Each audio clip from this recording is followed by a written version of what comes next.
Game time.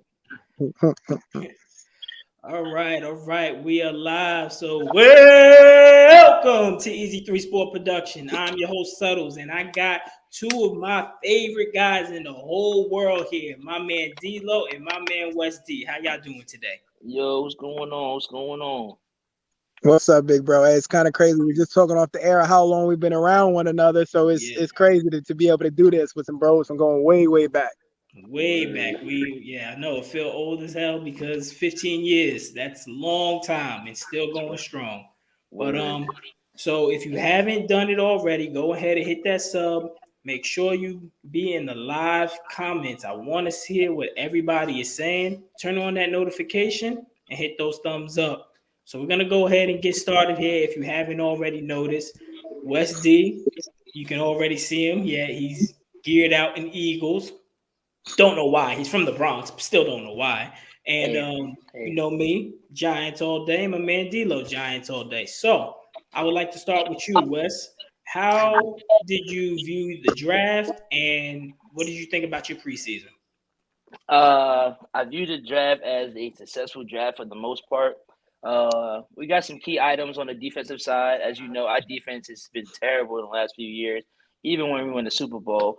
So we got a D tackle from Georgia, linebacker from Georgia, linebacker from Kansas. So that's pretty decent, and a corner from Nebraska. We traded our second first round pick, and got AJ Brown, which is also a great pickup for us. We needed a big target receiver. But other than that, we picked up 12 free agencies on the defensive side. So I think we did pretty good. We still didn't answer our secondary problem for the most part. But overall on that, I think we did okay in the draft for the most part. I'll give us like a B minus. Okay. So how about your preseason? A preseason, I didn't like our preseason too much. It was we didn't get to play our starters like that, which I was very suspect on. Like, why are we not playing our starters to see what's going on? Hmm. I think he was trying to get the younger guys the bumps. He was going to make the 53-man roster. Still some concerns in the secondary for me, but overall, a preseason, I give us a C plus. C plus. All right. D'Lo, what about IG, man? What's your thoughts? The draft, preseason. What's up? Before I get into that, let me just point out for the world to notice, Okay. West D was not a mass comm major. He was sports manager with us because the entire time you read off of your notes, your eyes did this. Well, I think that first and foremost, Hey pick man, it let me up. get my note. Look at the camera, my guy. You can have the notes, but it got to be off screen. You got to be looking into the camera when you Hey, do what you listen. do and say what you do. That's first and foremost. And the However, word documentation. Really? That's what you're gonna pick bring up? guys up, pick them up off the table, sir. Nah, but in reference to the Giants, I'm just ripping. But in reference to the Giants, I think the draft went well. 11 picks in total. Couple to speak of that, really showed some promise prior to unfortunate injury to Kayvon Thibodeau. I think he's going to be out 3 to 4 weeks. So, that's unfortunate. To have that be that first, his first look or first start of the season, to start off with injury. But we know what this sport is about. I personally like. I don't want to necessarily say a sleeper, but for myself, I personally am a big fan of Daniel Bellinger. Bellinger. I think that he's going to be a real bright spot for us moving forward. The tight ends that we had in the past, they weren't great in the block. And I think that he's not great at anything particular. I think that when it comes down to DB and his ability to extend plays, maybe turn himself into a security blanket, some of the plays that I've seen from him throughout the preseason gives me an option to kind of look at him and be like, okay, he might be something there. I hear a lot of talk about Robinson and his ability to be a slot receiver. What he's not a big guy, so he's obviously not going to do but so much in terms of blocking is concerned. But I just like if you pair him, if we can ever get our full complement of skill set players, and we can get all of them back and actually have a full season, kind of see what we can put together there. Every Giants fan is waiting to see what's going on with Tony. We all trying to find out, is he going to have any Yeah. type of impact on this season if he can stay healthy? Because we all see that the fast twitch moves is all there potential wise, but can we actually do it healthy wise? In reference to Evan Neal, I do like him. I think that he's going to have some promise. It's cleaning up the opposite side, making sure that Daniel will have an opportunity to do what he needs to do. So hopefully we can put all that together. In terms of the preseason overall, I didn't really expect but so much out of the preseason, other than just see a few reps from the younger guys. I didn't think that Daniel Jones was going to play very much, but I do want to point out, you know how I feel about Daniel Jones, Yeah. and we'll save that for later. We'll talk about But that in later. terms of preseason, I saw a lot of Tyrod Taylor. And in the preseason, what I saw from Tyrod Taylor, it's not that he's going to be a world beater or he's going to sit there and change the world or put us on his back. No, but I'm looking for consistency. And I'm looking for me understanding I know what I'm going to get from him. Again, we will tackle the Daniel Jones stuff later, but just from preseason and from what I saw with Tyrod Taylor getting those reps, and there was a whole bunch of talk about, is it a big deal? He got, first team reps and so on and so forth. I just think that Tyrod Taylor is going to become valuable at some point throughout the course of the season. And the preseason kind of let me know, okay, I'll take a shot with this and see how it goes. So I'm happy about what I saw thus far, but we got to wait till the game start. Yeah, absolutely, absolutely. Because preseason is just a small little, basically sample size of what you can get, but all the defense and all the offense is very vanilla. So when it comes to the draft, I really did like the draft, especially the first two picks with Kayvon and with Evan Neal. I really do like Robinson. The Giants fans was, just bashing him because they didn't know who he was, but he played in the SEC. He got over 100 catches. He was the main target. He's that guy that you're going to need in the slot. You're going to just need to be able to get open. I would see him more as a Wes Welker. He's not a Kadarius Toney. He doesn't have fast twitch. He's not a speed demon, but he is going to be able to run crisp routes and get open for Danny. Of course, like you harping on D-Lo, our skills players. Like, we want to see all of them on the field together. And I really have concerns about Kenny Golladay. I really think that it was just a waste of $75 million because he was out there in the preseason and he was absolutely invisible. I swear, he was like Kevin Knox. You didn't even know he was out there. Yep. And I was like, this is the guy that we're paying so much money to. He needs to produce in some way, shape, or form. He needs to make some noise. That's going to be one of the major concerns looking for me. Now, we'll tackle on Daniel Jones a little bit later. And Wes, like I said, we spoke about it in the studio. You picked up Kenny Golladay in your fantasy football. I think that was probably the worst decision you ever did, B. I don't think so. Like I said, Kenny did some things for me last year. I know he was like a 50-50 person. I think this year, with the amount of money he's going to make this year, they have to use him. They have to. I think he's going to be a sneaky. Huh? No, they don't. If you're not producing, I don't care what your paycheck says. You ain't got to be able to. You don't have to be on the field. If these young boys that are coming up now, if you're paying somebody $75 million, you're not going to play them. You're not going to give them the ball. I'm going to get my money worth out of you. No. So if he's playing like here's maybe the Giants, which I don't know, could learn something from the Los Angeles Lakers. Russell Westbrook is a huge pay tag, but what was the problem? He was out there playing mainly because you have to play him. You're paying him so much money, and his reputation says he's got to be on the court playing. You transfer that same thing over to the football field. At the end of the day, basketball, football is not the same thing. It's not the same thing, but the product is the same because what you're talking about is the money. And because the money is so large that he must be on the field to go ahead and make sure that, you give a good reasoning as to why you gave him that money. And so what I'm saying to you is when it comes down to this, it's the same thing. Even though he's got that big money, if there's someone behind you that is ready to go, he doesn't have the same name in his game that Westbrook has in his game. So ultimately, the best players need to be on the field. That has been problems that we've had in the past. Is ultimately the correct personnel is not on the field at the correct timing. So the Golladay thing, I don't see why he has to be on there. I understand he got big money, so you want to try to justify that. At the end of the day, you're playing to win games. And if he's not going to help you do that, what am I putting him out there for?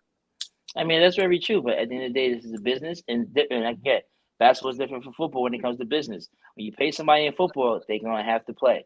Where they're not different is wins and losses. We all are evaluated by wins and losses. Who's going to help me win and who's going to subject me to losses? That crosses all major sports. Wins and losses is what we're being judged about. Yeah, and for last year, like I said, with Kenny Golladay, he didn't help win whatsoever. And at this standing point right now, Andrew Thomas, our left tackle, has more receiving touchdowns than Kenny Golladay in his Giants career. Say that again, because that's crazy. But That's either way, crazy. I won 3 fantasies last year, and I did have Kenny Galladay on my team. So hey, putting it And out he there. And didn't you get you no points though. I can so tell you that right now. He got you and no Lightning points. doesn't strike. So you got Lightning in a bottle last year. Congratulations. But what you're expecting is for Lightning to strike in the same exact area twice. And all I'm saying is Hey, good luck with that. Because you know what the odds of being hey, struck by lightning in the same area twice? Pretty slim. So good luck with that. thank you, I appreciate it. But I picked him. I picked him up. But I picked him up late rounds, just to as a security blanket type of thing. Security Well, blanket you're just not very in case secure in somebody that gets blanket then, sir. I am very secure. That blanket full of holes. A lot of drops in that blanket. You In got case a you didn't lot of know. holes. You got a A lot of lot of holes holes in in it. that If it blanket, rains, sir. it's over. I We don't know how shall secure you see. feel. We shall I sound see. what? Hmm? We shall see.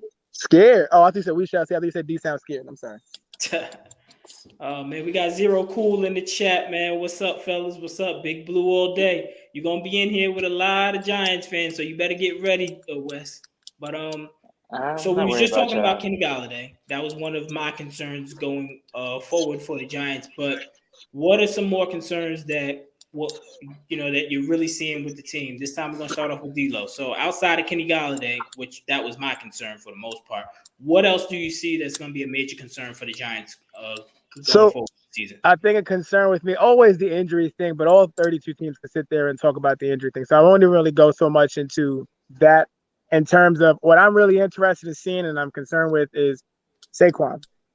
We had a lot of hope. We had a lot of expectation. He was supposed to be the star that we were drafting, and you can make your bones about picking a running back second overall. Got it. But at this particular point, there were trade rumors about him being moved around draft day and all that type of stuff or whatever. So at this particular point, we're trying to figure out ways to shore up the O-line. It's kind of young up front, but there's potential all the way across. And now it's a matter of being able for him.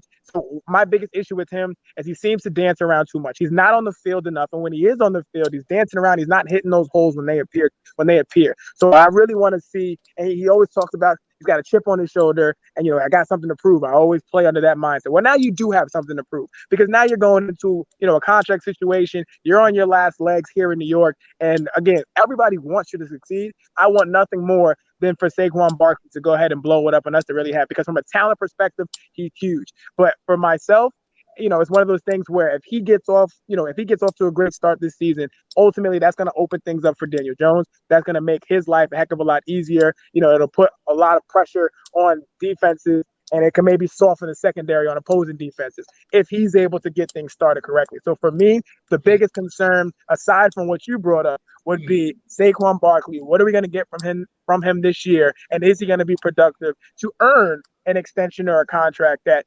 obviously he wants that. Again, if he gets that extension, that's great for us because that means that he had a very successful year and much better than years past. So I definitely want to keep an eye on that and hoping for the best. But, I got to see. All right. So Wes, man, what's your concerns? What's the concerns about this this Eagles team who is supposed to be favored to win the division this season? Favorite. So it's just favorite. First things first, let me address the Saquon thing for y'all real quick. I love Saquon for y'all. Mm-hmm. At the end of the day, I love him on the team. I wish we could have got him because we definitely need a back. It's one of my concerns for the most part. But y'all don't have no offensive line, honestly. Y'all offensive line is poop. They definitely need to get better on the offensive lines to help Daniel Jones is one, and also give Saquon those running lanes. If you're a back, I was a running back. If my old line didn't block, I didn't have nothing where to go. That's not really on me. That's really on them and the old line coach and the coaching scheme was going on. So your old line definitely got to be stronger this year for Saquon to have a breakout year, which I hope he does. Right? No argument about the O-line doing its job, and we understand that that's pretty thin, and it looks like that's a lot of folks' concern is how thin that line is. I respect that. All I'm saying is when those holes present themselves, and I can recall several instances in which that appears, and he's not hitting those holes when they are available to him, and hitting those alleyways and making sure that he gets downhill, and he's kind of spending too much time going east and west as opposed to getting downhill and getting through those holes when they present themselves. So my thing is, I get the O-line portion, and that's a valid issue. That's a valid point. But let's make sure that we not let him off the hook and put it completely on the O-line, because although there is some culpability there, he's got to take some of that as well. And being a touted, draft pick and potential superstar that everyone thought he could be, he's in a completely different direction at this particular point. And so a lot of that has to go on him as well to go ahead and make those proper reads and get down the field like he's supposed to. Hey, if you got PTSD getting smacked every time you run up to the line, I will run away too. But either way, get off the field. Get off the field. Get off the field. Listen. Get off the field. But for the Eagles, again, like I mentioned before, it's our secondary. Our secondary is so depleted. They keep switching out every other year. I can't even name who the cornerbacks are in the secondary besides Darius Slay. For the most part, I mean, I've been trying to watch them. These guys are getting, burnt on routes. Getting crisscrossed up. I was like, I don't understand it. I don't understand why Eagles cannot get a decent secondary at this point. So that's one of my concerns right now too. Our backfield. I like Miles Sanders. I like Boston Scott, but they're just not. They're not backs. They little shifty speed guys. You get them, in a screen pass and everything like that. But they're not run up the middle type of guys. They're more of an outside run type of presence, which is not bad. But we definitely need an inside presence, and those two do not do it for us. Now we did pick up Trey Sherman, which I think should be decent for us. But we got to see what he can do and produce. I mean, we picked him up late after the preseason. So I got to see how he's gonna mix in for us. And after that, my other concerns for the Eagles is our future. As of right now, we have a second-year coach. Jalen Hurts is kind of in a contract type of year. It's a make or bust for him this type of year too. So our future overall for the Eagles organization is up in the air.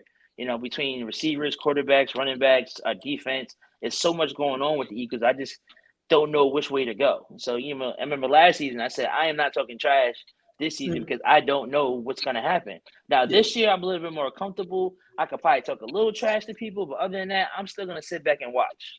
Okay. All right. Well, to harp on what you were saying, Philly last year, you said that you didn't want to talk any smack, but Philly did exactly what teams hope that their teams can do.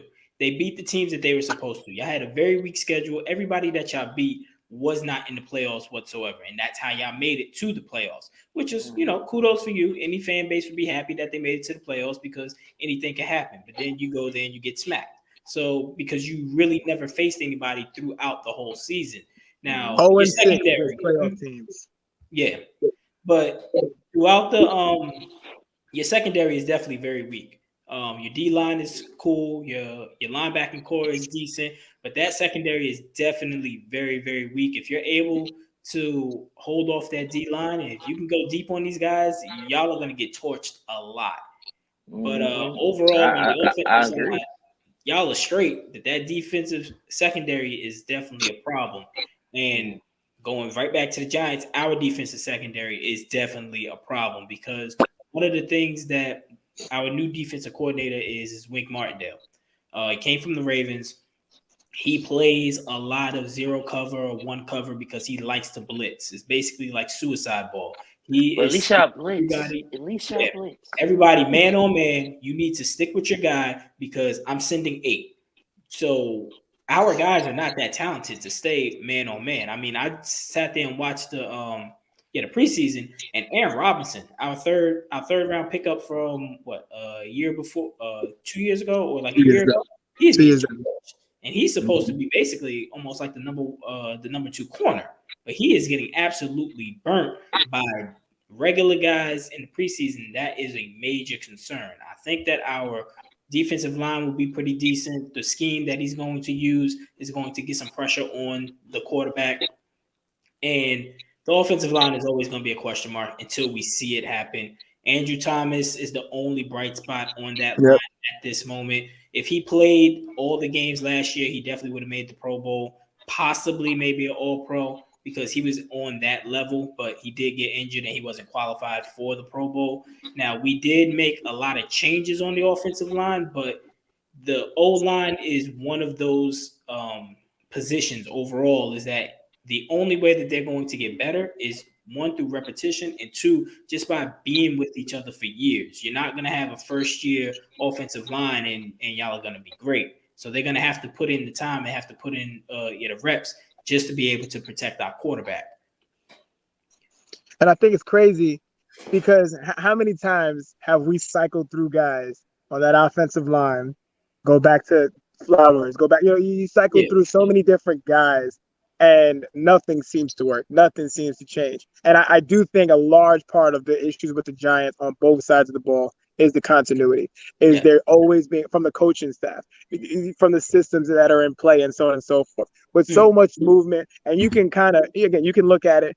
We'll touch the quarterback situation, but that continuity, whether it be skills players, whether it be coaching, whether it be schemes, coordinators, all that type of stuff, it really does matter. And the fact that there's been so much turnover, so much change, so many things has been different in a 4-year span, a 5-year span, it's kind of just like it's really tough for any of these guys to really be able to be held, but so much accountable because of how much change has been happening. And with those O-line, it definitely takes time for that to gel, become a cohesive unit. But how can you do that if you don't have consistency and guys are not really getting a chance to gel with one another and grow with one another so that you can ultimately see the product on the field? Facts. Yeah, shout out to Court, man. Yeah, dropping in. Thanks a lot, man. Thanks a lot for showing love. Go G-Man. Another Yonkers native. Wes. Yeah. All right. So lonely in the streets.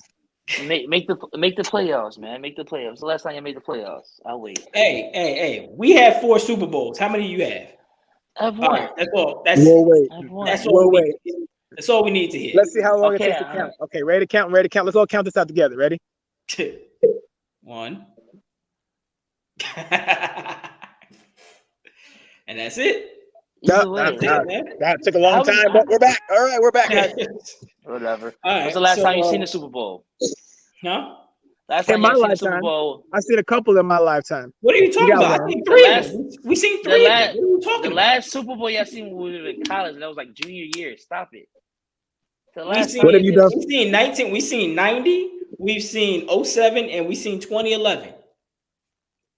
What does that mean? That doesn't mean anything. We've seen majority of the Super Bowls. What are you talking about? College, it's over. It's been like 10 years after that. Like, come on. And wait. So you brought up a champion. You sound like the Cowboys right now. How so? How? John, did you want to say Suttles? When's the last time you said we was gonna win a Super Bowl? Because a lot of what I hear from Cowgirls fans is that they talking about Super Bowl every year. We're realistic with what we're talking about. No one here is down for that. Realistically, we've never said that we've won a Super Bowl. No. What's the last time y'all won the division? What's the last time y'all been in the playoffs? Don't worry. What do that mean? If you're not hosting that Marty Trophy at the end of the year, who cares? That's fine. But at the end of the day, what's the last time you won the division? Trophy last year? What's the last time you won the playoffs? So y'all made it to the playoffs last year, right? Uh-huh. All right. And what happened? Got destroyed. Let's talk about it. All right, then you got destroyed. So what are you talking about? I did, but we said this last year. I had no expectations for us to even make the playoffs. I definitely said that. Okay. And guess what? We made the playoffs, and guess who we ran into? Shout out to everybody. Shout out to everybody in the chat. So this is the next. This is the next question I want to pose to you, Wes. You're gonna be the first one. All right. So it's a 2-part question. 1, who's better, Jalen Hurts or Daniel Jones as a quarterback? What are we talking about here? We're talking about football. It's a simple question. Who's better as a quarterback, Daniel Jones or Jalen Hurts? And then we're gonna go into the expectations.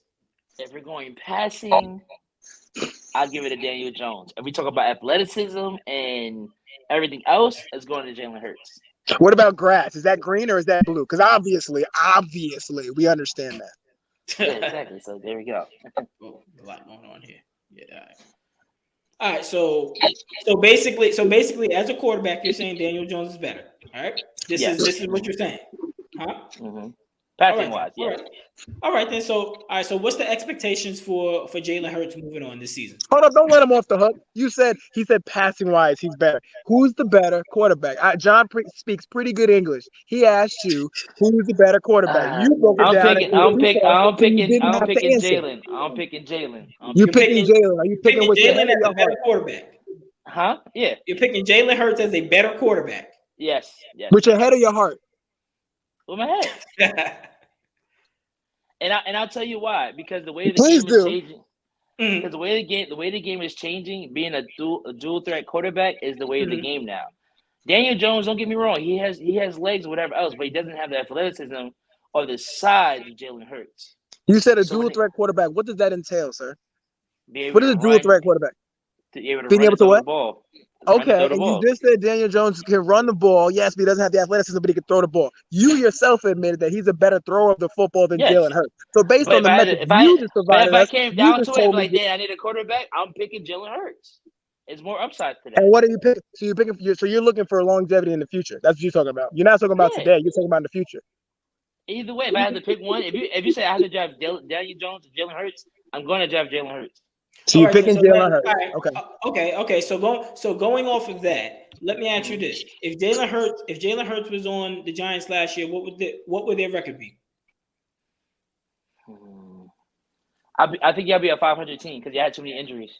Absolutely not. If Daniel Jones was on the Eagles, where would they be? You know we were 4-13, right? So what you're telling me is that ultimately he is 7 wins better.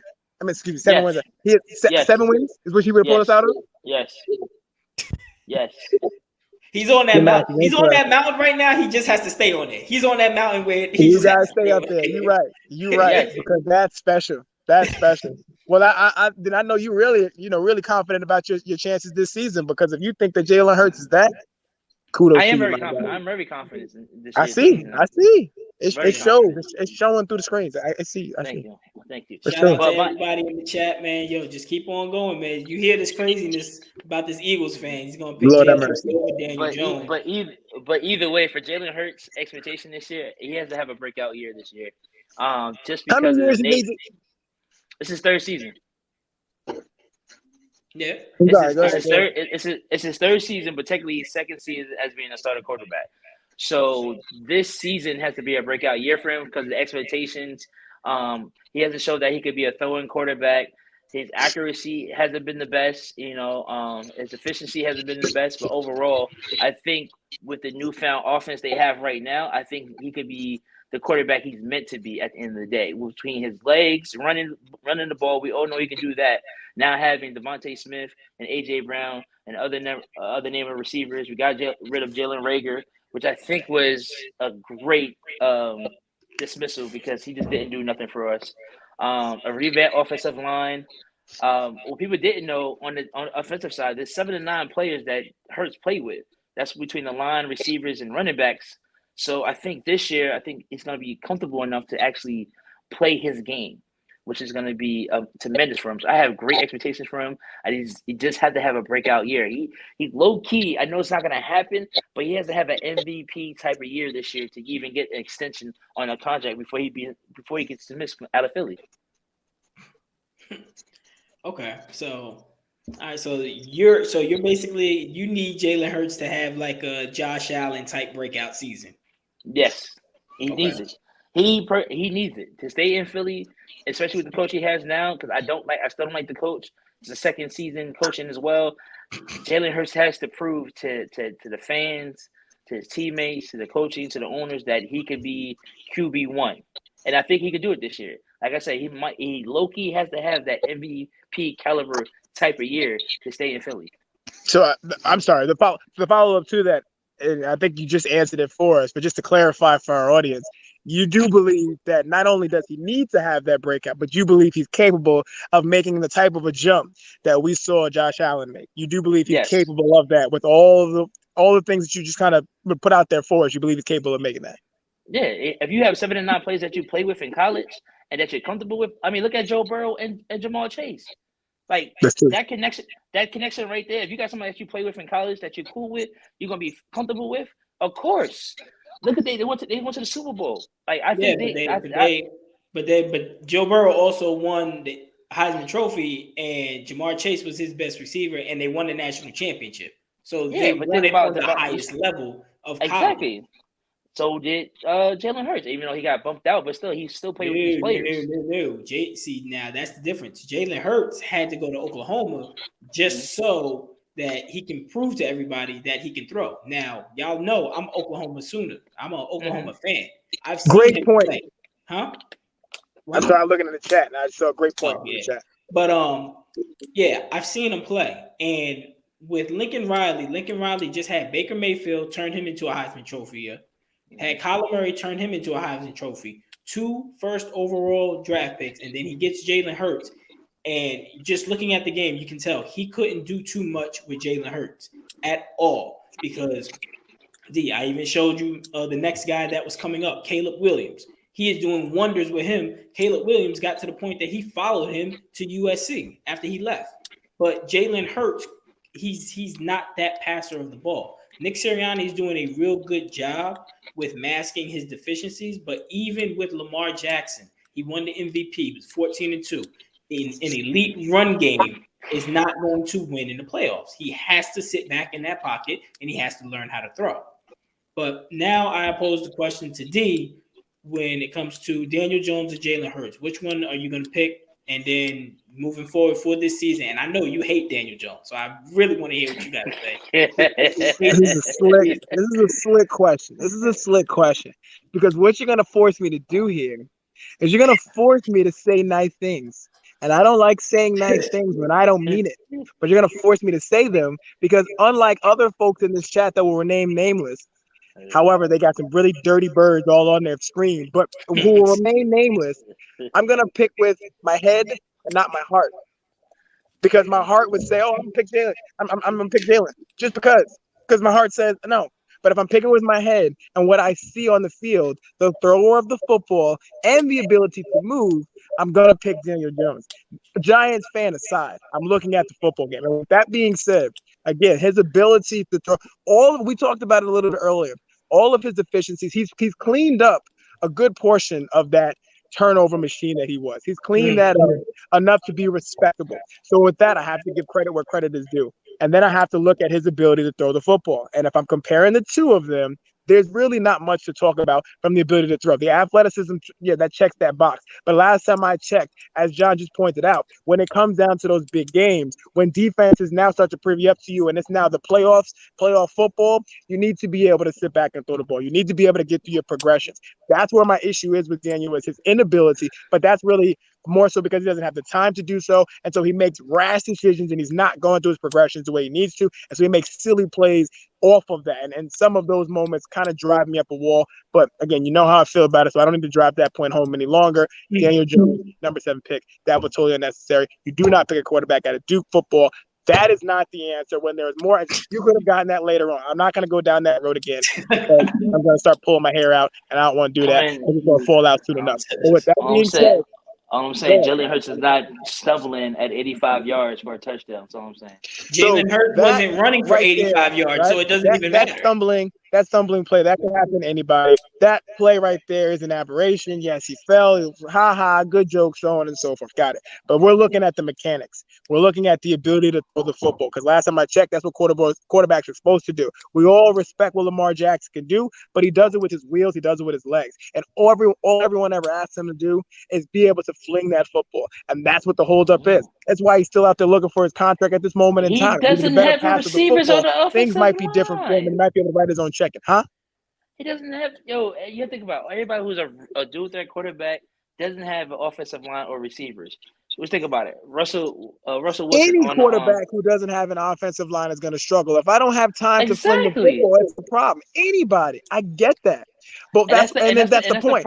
Even if you were to give Jalen that same time, if you give Jalen the same, and I'll pose it to you in the form of a question: if I give Jalen the time to make the throw, and I give Daniel the time to make the throw, who's completing the pass? And we're going 30 yards down, the field, coming down the route. Who's making that pass? Who do you trust to make that pass 30? And they both have the equal time to make that. Who you trust? Equal time, Jalen Hurts. He's got to die on that mountain. Let's be honest. If you get Hurts the time, if you think about it, if you look at the two of them playing the game, to set his feet and throw the ball, I think Jalen Hurts can be the accurate passer. I think he can do it. Like if you give him the time in the pocket, you think about it. Any quarterback can throw the ball if you give him the pocket. But I think Jalen Hurts is that's not true. Yes, you can. No, wait. But that's not true. When we go down to Miami, I just need to understand. You're saying that Jalen Hurts don't have time in the pocket. That's what you're saying. No, he didn't have time in the pocket. The Eagles was a top 5 offensive line last year. How did he not have time in the pocket? How much more time you need is what he's asking. How much more time you want? And at the end of the day, all our receivers is hurt besides Devontae Smith. Now you're changing the story. Now you're changing the story because I'm not. It's time, true. he should be able to pick them off. We had no receivers last season besides Devontae Smith and Jalen Ray, who dropped multiple passes.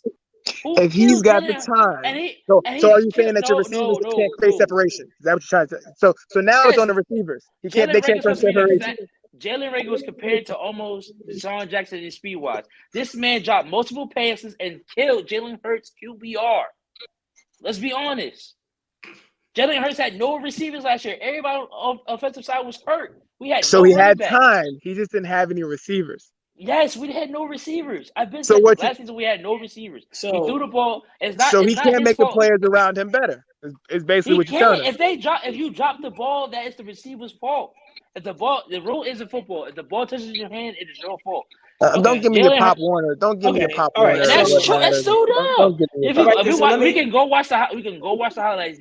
I swear to you, watch the highlights. These balls is greatly thrown. This receivers just dropped them. We had no receivers last year. None. All right. So now the real question I want to pose to you is: so you're saying that Jalen Hurts had the time, he just didn't have the receivers? Yes. Okay. Now you're setting the stage, but you're still saying that he's a better quarterback than Daniel Jones. So I would just like to ask you. You talked about the 85-yard run and he fell. Yeah, that's real funny and everything like that. But I never seen Jalen Hurts break more than 40 yards when it came to a run. I've never seen Jalen Hurts throw for 400 yards because Danny will give you in a season. He's going to give you 2 great games where he's going to look like a stud. Now the consistency is not there, but he's definitely going to give you at least 2 games where he's going to. This is his second season as a starter. What? It's his second year season as a starter. Watch the season. Do you remember what Patrick Mahomes did in his second year as a starter? Because I do. Look at the team he had. What? Are you serious? We're talking about his skill set and his ability. Are we not? You have Andy Reid. You have Andy Reid as a head coach. Mm-hmm. Great offensive coordinator, guru, whatever else. One of the best coaches in NFL history, hands down. Love Andy Reid to the day I die. Look at the receivers he had. He had Watkins, the Cheetah, who else? Pringle. You have who's Kelsey as the tight end. And then look at the offensive line and the running back you had. Come on, man. There's no comparison. Offensive line was weak. There's no comparison to that. The offensive line was terrible. Joe Burrow's offensive line, they just got to the Super Bowl. Terrible. Last season, yeah. But at the end of the day, the weapons compared to the Eagles' weapons is totally different. And the coach, come on, it's no comparison. But if you comparison. If you ask any type of fan, they would always want the offensive lines. The smart fans is going to want the offensive line outside of the weapons because you can have nice weapons, and the Giants is going through this for years. Had great weapons on the outside, but if that offensive line can't block, you're not getting the ball. Well, clearly the weapons won last year for the Chiefs because they went farther than the Eagles. So let's not do that. That's just how good. That's just overall how good Patrick Mahomes is. And again, they had all those weapons that you just brought up last year. So that's a totally different story in and of itself. Exactly. The weapons won the game. If you don't have weapons to throw to, then how you winning the game? There's no way in the world that anybody who doesn't have these folks, these guys on the field, the NFL level, they all can make catches. They all can make plays. That's how they get to this level. That's how they make the roster. That's how they get it. So what you're doing here is you're making a boatload of excuses for. It's not excuses. You are making excuses for. You're making excuses for him because first it was he didn't have enough time. Then you conceded, okay, well he had enough time in a lot of aspects. It just was that the receiver wasn't catching the ball. And then the next thing is let's take the basketball. We're playing basketball, football, two totally different things. That's what you just told me. I don't want to hear. I'm trying to break it down to you, right? Say we playing 5-on-5, and I'm in the corner and I'm open. You pass me the ball. I gotta make that shot, right? I gotta make that shot if I'm wide open, right? Mm-hmm. So it's the same thing in the NFL. If I'm throwing you the ball, you wide open, and I drop it, whose fault is that? Is it your fault that you didn't throw it right, or is it my fault that it hit my hands and I ain't catch it? Or maybe Jalen Hurts is not putting in the time with these wide receivers, and they just don't know the spin of the ball that he's supposed to catch it with. Okay. I think that's what you said last year. So go ahead and walk that one back. Go ahead and walk that one back. Go ahead. Walk that one back. Whatever. He did that with Devontae Smith? Huh? He did that with Devontae Smith. So when he got drafted, they was already working together. Yeah, Devontae Smith, but that's it. Nobody else. Everybody else is poop. They not even on the team no more. Well, That's as for me with Daniel Jones, Daniel Jones is a better quarterback than Jalen Hurts. That's just factual. I mean, Jalen Hurts had a better season. He had a better team, and he got the accolades that he got last year because he made the Pro Bowl, but it wasn't because he was a great quarterback.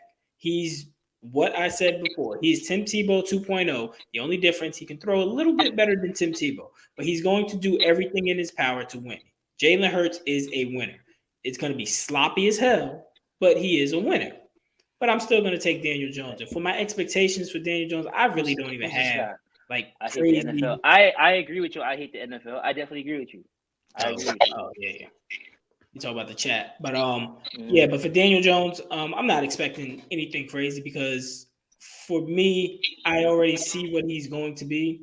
I wanted to say I'll give him 3 years, and that was it. And I seen what he's going to be in 3 years. It's the inconsistencies. We're going to get this season. We're going to get 2 great games from Daniel. We're going to get probably about 3 good games.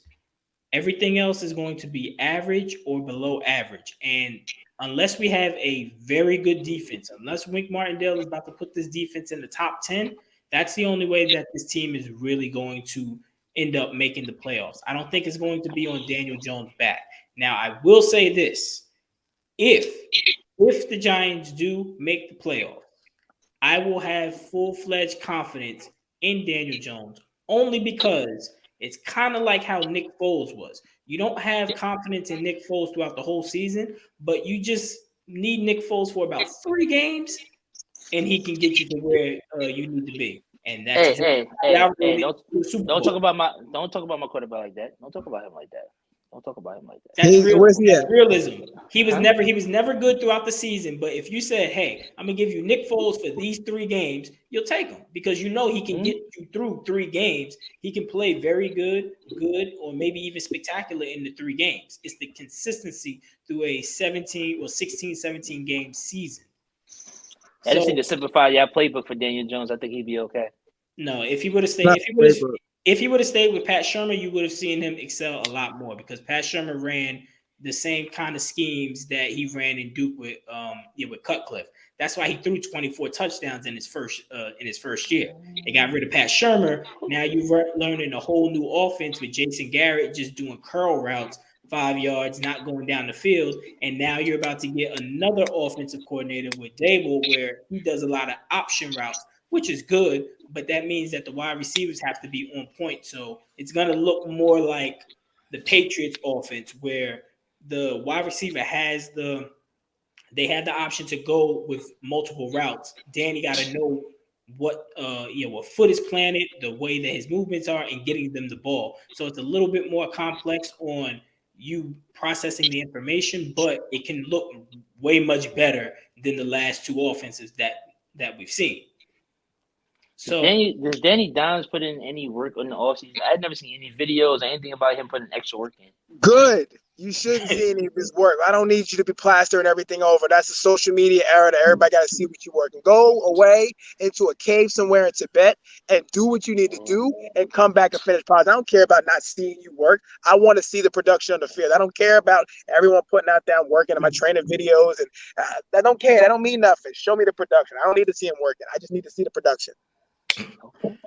Yeah, but to answer your question, yes.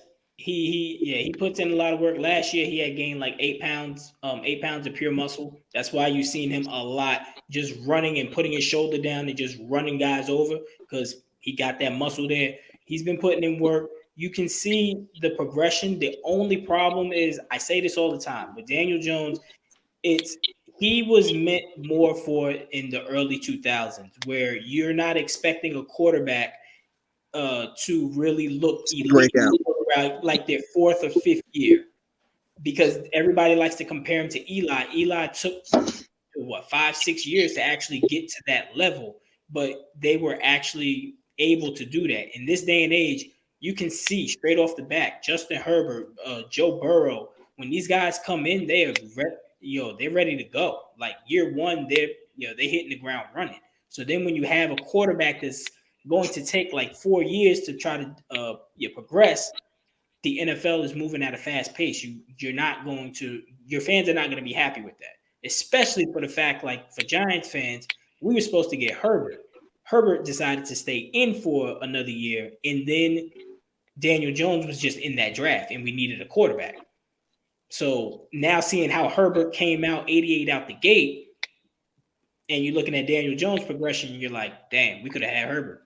So And I think he didn't want to go to the Giants. I think piggybacking on your point even further, I think in reference to the quarterbacks having to come out and basically we're living in an instant success society where instant results, we want to see it right away versus in years past, guys would do what? They would sit behind for a couple years and they would have a chance to develop behind the quarterback, which is why I think that what they're doing in Green Bay with Jordan Love, there's a whole bunch of mixed reviews on it. I personally think when it is Jordan Love's time to actually take the field full time, I think they're going to have something that's really going to be valuable because of his time being spent. Now, I'm not sitting there saying that Rodgers is sitting there trying to be a great a great mentor to this kid or anything like that. But every now and again, if you watch their preseason games, you see flashes. And I think that his time spent on the bench, his time spent with the clipboard and behind one of the all-time greats, from a talent perspective, I think it's really going to help his maturity. And a lot of these quarterbacks today are thrown out there their first and second year. Good luck to Trey Lance this year because I think he's going to have one heck of a situation that he's in now because of the expectations with that team. That team is ready to win. So, and it's one of those things where it's just like he had 1 year to sit behind. He didn't sit behind a great quarterback. He sat behind a mediocre quarterback. There's another story about Garoppolo, whatever it is, what it is. But in reference to these guys being thrown out there to work from year one or year two, you sit for 1 year and you play your second year or your redshirted year, however you want to put it. I think that puts a lot of pressure on these guys. And so guys such as Daniel Jones, who really didn't get, or Jalen Hurts, who really didn't have but so much time to be able to sit back and kind of take it in. Whereas once upon a time, that's what it was. You were to sit back and learn from these quarterbacks in front of you. And you didn't get the job right away and expect it to go out and produce and get your team 8-9 wins right out the chute. Because that's not realistic for some of these quarterbacks. Some of them can pull it off and they look amazing when they do it. But those ones that cannot, they have a really short leash before they are deemed a bust by public opinion. True. Yeah, which like you said, I agree with you. You got Daniel Jones, you got Jalen Hurts, you got Kyler Murray. You know, he got to have a good year this year too for Bruss. You know, look at Baker. But he got his money. He got his money. So you do got to have a good year in terms of success. But he's not out there looking for a contract like these guys are. Yeah, true. And even Baker's having a great year right now in Carolina. He's fighting for his life.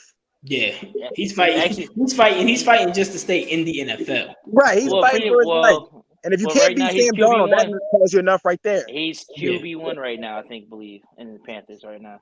Yeah. Have they made the distinction? I think he's QB1 based on what things I've been. Baker. Yeah, it's Baker, and Darnold got injured, so he's already out of there. Mm-hmm. So last question. I'm gonna start off with you, D. We spoke about it a little bit in the studio, Wes, but I want to see what D is gonna say first, and then we're just gonna go off there, and then we'll get up out of there. But what is the expectations? What is the record for this season for the Giants?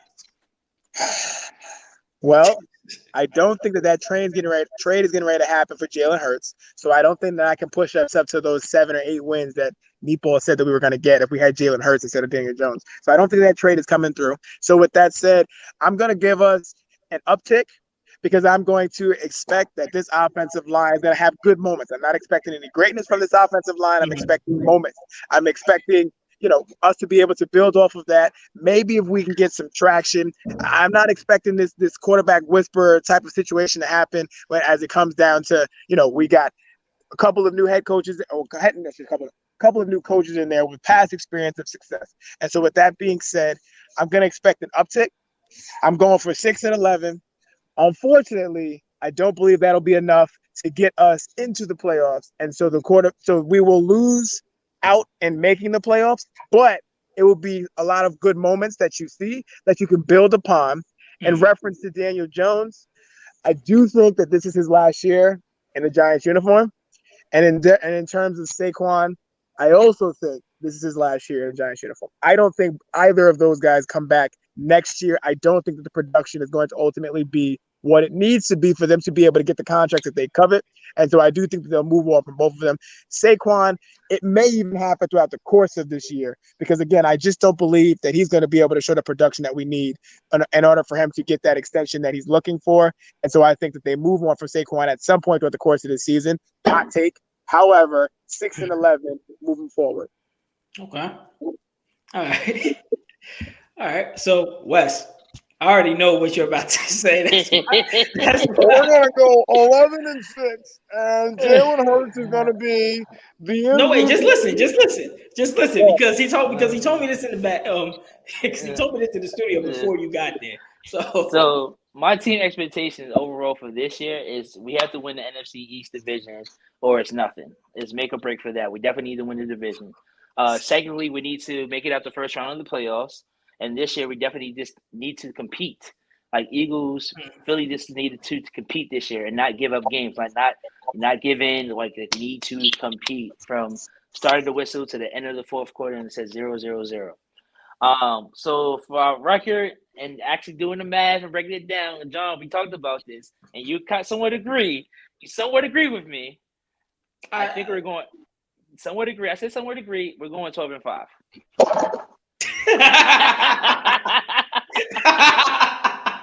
12-5.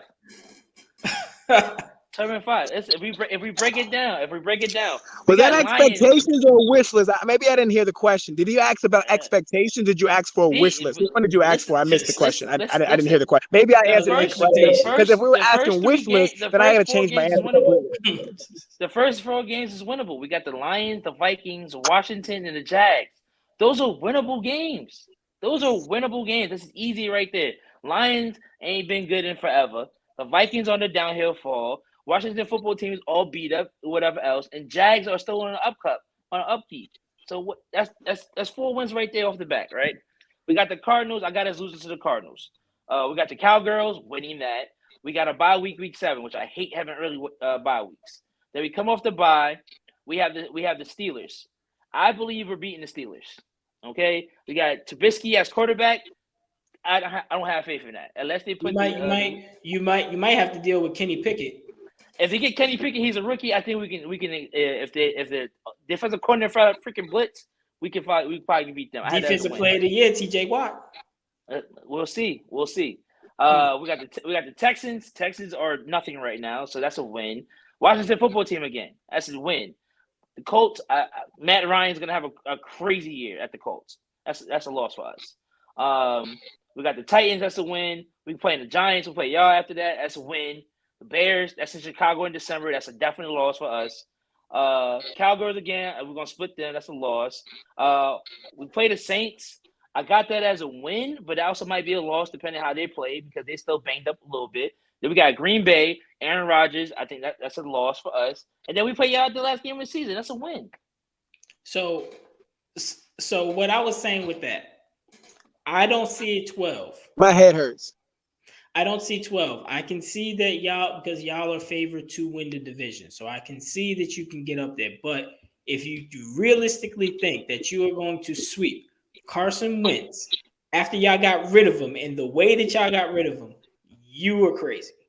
Carson Wentz is going to have something for y'all that very first game. And you expect to split the Giants. Those NFC East matchups, as trash as each of these teams are in the division, every single year when they play each other, all of a sudden, it's always different. If y'all didn't have the season with the Giants, that's not going to happen. But go ahead. If the Commanders or Washington football team had their players this year, then I got them. I had them winning last year, but everybody got hurt. I would have them winning this year if all the players were healthy. The Cowgirls, they're just dismantled. Dak don't look good. Zeke don't look healthy. The receiver core is depleted. Only thing good about them currently still kind of is their defense, but Diggs is starting to get exposed, so we can see how that's going to go this year. You guys, as a Giants fan, listen, Saquon is coming back off a crazy ankle injury. Danny Dimes hasn't been the best. Either way, he was still banged up last season. Y'all going to use him to death. Danny Dimes still got to prove himself. Your receiver core is suspect. Your defense is suspect. So, yeah. And all that goes out the window when you play the divisional rivals. All that means absolutely nothing. We split. So last year we split with y'all. Mm-hmm. Which I said was going to happen. I said that. I said we're going to split y'all. I said that last year. But y'all, but what I'm saying is that, but my point is that y'all still had a better team than us. You only won the second game because Daniel Jones was out, and we had what, Mike Glennon in. Yeah, I said we're gonna split y'all because I said at the end of the day, I said something about Eagles and Lions playing each other. It's always something going on. But I think this year, personally, we're gonna sweep y'all. All right. We're gonna split the Cowboys, the Cowgirls, because they have a decent enough team this year again, but they still kind of on the suspect part. And Washington, they banged up right now. They don't know what's going on. So all right, 12. All right, so you say 12-5. Just gonna stick with it. 12-5. 12-5. He's dying on that hill. And he's gonna live and die on that hill. He's dying on that Jalen Hurts hill, bro. That Jalen Hurts hill. You're gonna be hurt at the end of the season. Just know that. At least I'm not John from last year talking about they going 11 or whatever, and in the first no. Now let's get this. Now let's get this straight. When I made my prediction, like I said, this is preview. So we're just basing it off of preseason and everything there. The minute that I seen that first game against Denver, I text you, I text D, and I was like, we're nowhere near that. And then when me and D went to the Washington game, we still knew we were not there. We was like, I game at all. I dragged that all season long. I said, you said what? I mean, hey, that's. I said, you said what? I said, you was going crazy. Until we actually see them play, we can't make an accurate prediction. But we are making the prediction off of a preview. Now, for us this season, we have a very weak schedule. 29th weakest, I think it is. I think it's the 29th weakest in the league. I think it's 29th weakest in the league. Yeah, if I'm not mistaken. It's one of the weakest schedules in the league. Now we are going into a new regime with Daboll and everything of that nature. I like the defensive coordinator. I really do love his style. I think that the defense is going to be the one that's going to carry us throughout the season. With Daniel Jones, he's learning a new system. I don't know why people think that he's going to come out 88 out the gate and be just great. Look, it took Tom Brady 10 weeks to learn a new system. It took Aaron Rodgers a full season to learn a new system. So I'm not expecting Daniel Jones to learn it in 2 weeks and be looking good. But if he can play competent, because we're not playing strong teams and the defense can take over, I'll be fine with that, which that's what I'm thinking is going to happen. My record prediction is going to be 9-8, simply because we're not beating any playoff team outside of I got us beating the Cowboys on Thanksgiving. One reason why is because the Thanksgiving is always the turnaround for the Cowboys. It's going to say if the Cowboys are going to make the playoffs or if they're not going to make the playoffs, because it seems like they always come out in the season extremely good and then they just begin to falter around that time. Washington, I got us sweeping Washington. If I don't have any type of confidence whatsoever in anything, I have confidence in Daniel Jones against Washington. He's going to have a great game. I don't know why. I don't know what it is with the colors. I don't know if it's their logo, but Daniel Jones just kills them every single time, even if they win or lose. Even the game that we was at, Daniel Jones had a great game. Defense was terrible. With the Eagles, I got us splitting, but us winning on that very last game to actually get into the playoffs. And it's basically we're not beating any playoff teams en route to getting to the playoffs. So basically, we're running the same course of what the Eagles was doing last year. It's believable if it can be done. You're just supposed to beat the teams that you're supposed to beat. You're supposed to beat the Seahawks, the Jags, the Lions, Carolina. Carolina. Those teams, all you got to do is beat them. I'm not expecting you to pull a rabbit. I don't got y'all beating Carolina, Ravens, anybody like that. But if you beat the teams that you're supposed to, that will get you into the playoffs. And I believe that that's what's going to happen. We're going to be 9-8. We're going to get in the playoffs. So you're giving us the wild card spot? Huh? Yeah, wild card spot. Don't think that we're going to do anything in the playoffs. Just like you, I don't think Daniel Jones is going to be here next year. He's going uphill. It's an uphill battle for him this entire season. So I think that this is going to be his last season in the Giants jersey. They're going to move on from him. But overall, the team will be pretty solid in being able to make the playoffs. So, do you think Daniel Jones has an opportunity to be picked up elsewhere, or do you think he's going to find himself as a backup in a backup role, or do you think he'll find his place elsewhere? Somebody will take a chance on him simply because you can pay him very less. He's gonna be a backup next year. The backup if he doesn't stay, because for the fact that the quarterbacks that are coming out next year in the next year draft are going to be way better than Daniel Jones. But that's not the case. Like a team like the Vikings, you put Daniel Jones on the Vikings, that team potentially goes deep into the playoffs. Why? Because the team already has the defense. They got the running back. They got the wide receivers. Their offensive line is good. Kirk Cousins is an accurate quarterback. He's more accurate than Daniel Jones, but Daniel Jones is more mobile than Kirk Cousins. So you're going to get a different it's just going to be different. But you put him on a team that's already made, that's fine. He can ride the wave. He can't put a team on his back and just carry them to victory. That's the problem with Daniel Jones. But I think a lot of people in the NFL going younger nowadays, they rather have the newer person that's coming in and being don't get me wrong, Daniel Jones is a somewhat of a dual threat quarterback, but he's not an elite dual threat quarterback.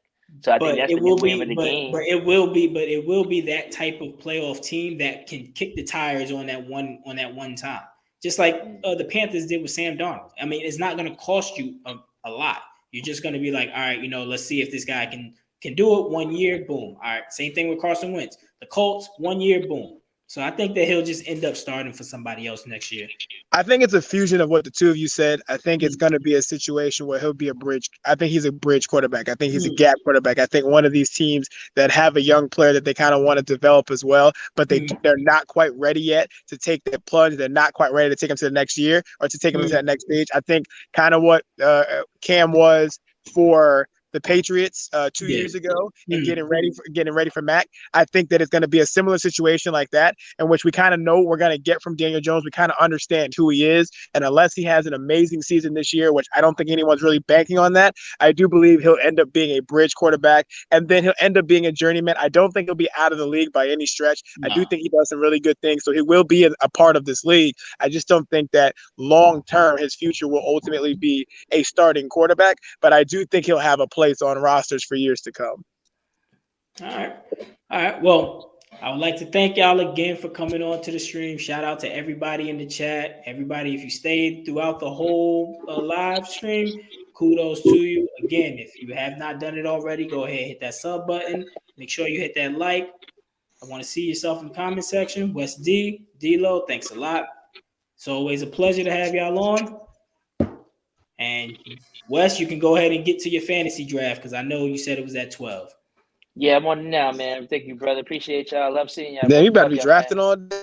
Yeah, because our draft is at 1. It's at 1. He better be drafting all day. Boy. All right. Later. All right. Later.